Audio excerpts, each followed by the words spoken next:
diceritakan dalam konteks kalau kita baca Injil Lukas itu tempatnya tadi judulnya apa tadi? Apa ya? Samaria tadi apa? Iya, orang Samaria yang murah hati. Jadi ini digambarkan dengan orang Samaria, tetapi dia bukan orang Samaria, titik. Tetapi orang Samaria yang murah hati. Jadi ada nilai yang kemudian dihasilkan. Nah, nilai ini dari mana? Dan ini oleh Yesus diceritakan dalam rangka menjawab agape itu apa sih sebenarnya? Ya agape itu ya ini seperti orang Samaria yang murah hati, yang punya nilai. Dan nilai itu dari mana? Padahal itu yang menceritakan Yesus, yang diceritakan orang Samaria. Apakah orang Samaria mengenal agapenya Yesus? Enggak, belum. Tapi bahwa itu menjadi ide bahwa inilah yang dilakukan Yesus di dalam rangka menyelamatkan manusia. Jadi agape ilahi itu ya contohnya tidak usah jauh-jauh, orang Samaria, orang yang bagi percakapan Yesus pada saat itu siapa orang Samaria? Orang baik-baik saja atau orang yang dianggap tidak baik?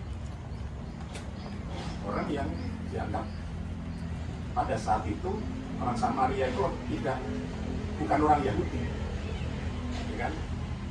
Dia termasuk orang yang kafir lah gitu. Orang kafir yang murah hati ini sebenarnya kalau mau dibahasakan ulang seperti itu. Dia orang kafir tapi murah hati. Nah, ini kan sebenarnya ingin menjawab pertanyaan tadi. Apakah yang baik yang harus aku lakukan? Ternyata orang kafir itu belum tentu orang yang tadi hanya mementingkan itch-nya tadi. Justru orang yang lain yang lewat siapa aja tadi kalau kita ikuti pembacaan selanjutnya ada imam, kemudian ada orang Farisi yang dekat-dekat dengan ajaran Taurat, orang yang sangat soleh. Ya. Jadi ini kan sebenarnya Yesus tidak mempertentangkan. Ini orang yang beragama baik, imam. Kemudian orang Farisi yang mengenal apa itu detail-detail Taurat itu. Tapi justru Yesus mengatakan ada orang Farisi lewat tetapi malah peduli. Nah ini kan tidak membenturkan ini antara orang yang beragama dengan orang yang kafir. Orang yang beragama taat, soleh, dia malah menghindari. Tetapi orang yang nggak soleh itu orang yang dianggap nggak soleh. Atau Samaria itu si orang kafir itu. Tapi malah ditunjukkan di sana ada kemurahan dari mana?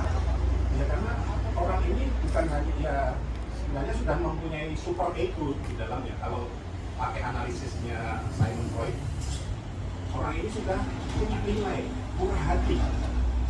Lebih penting untuk ini yang lain ini terhormat loh. Ini harus ditolong loh. Ya kemudian memperhatikan. Dan saya kira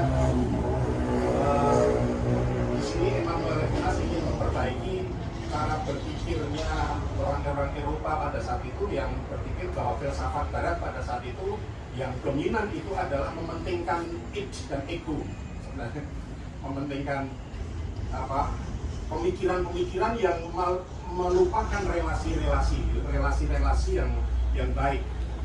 Ini sebenarnya adalah tantangan bagi cara berpikir, dan Levinas memperbaiki cara berpikir dan mengkritik pemikiran-pemikiran pada saat itu, ya termasuk gurunya sendiri kalau nggak salah Heidegger ya.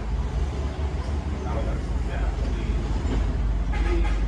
pemikiran Barat waktu itu ya kalau kita belajar filsafat nanti kita akan tahu pemikiran-pemikiran yang berkembang saling mengkritik, saling memperbaiki. Kemudian Levinas menempatkan bahwa yang penting itu sekarang bukan mementingkan cara berpikir egois, ya. Cara berpikir yang sering egois itu kan ya hanya kontrak tadi ya. Kalau kamu nggak menyakiti aku nggak menyakiti kamu. Ini cinta yang kasih yang kontraktual. Ya.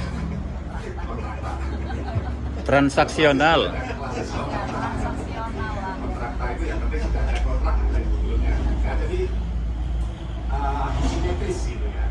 Nah di sini Emmanuel Levinas ini menjelaskan tentang adanya nilai baru di dalam kehidupan, bahwa kontrak itu sebenarnya sangat logis logis, tetapi itu nilainya ya perlu diangkat kembali lebih tinggi lagi. Dan itulah yang dikritik. Jadi yang simetris itu ternyata tidak layak lagi untuk yang logis itu tidak semata-mata betul-betul logis, tapi kadang-kadang tidak manusiawi, kemudian tidak menempatkan sesama pada tempatnya, tidak menempatkan sesama sebagaimana seharusnya sesama itu ditempatkan. Oleh karena itu Emmanuel Levinas, ya silahkan nanti dibuka di Google ya, Emmanuel Levinas, apa saja pemikiran-pemikirannya, saya kira nanti akan muncul. Dan itu pernah diangkat di BKSBS, kalau tidak salah di MPHB, bukan MPHB, MPPP, masa perayaan Paskah Pentakosta di dalam Sarasian. Nama Emmanuel Levinas pernah diangkat untuk menempatkan siapakah sesamaku. Tadi pertanyaannya kemudian diikuti, lalu siapakah sesamaku? Tadi punya sesama itu adalah seperti orang Samaria yang murah hati. Jadi kalau kita ikuti bacaan selanjutnya, tadi kita pada prinsip agape itu sebenarnya bukan lagi sekedar relasi yang simetris, tetapi relasi yang asimetris.